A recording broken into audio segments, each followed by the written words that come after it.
So, hello guys. Meron tayo ditong beef cubes galing sa Dali. All time na naman yung brand name niya. Kasamahan niyo kung ano lulutuin ko dito.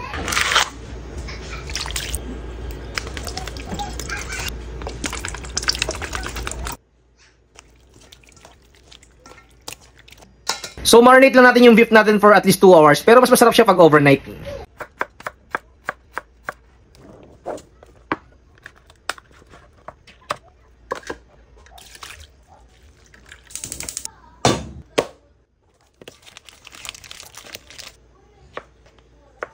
So, lagyan natin yung margarine mga tol. Pero mas masarap pag meron kayong butter.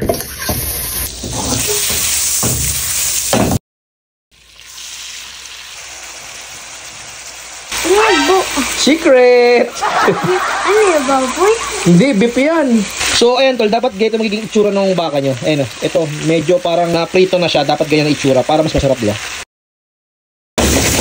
Lagyan natin tol yung marination ng baka kanina. So, simmer natin sa loob ng mga 5 to 10 minutes, okay na yan.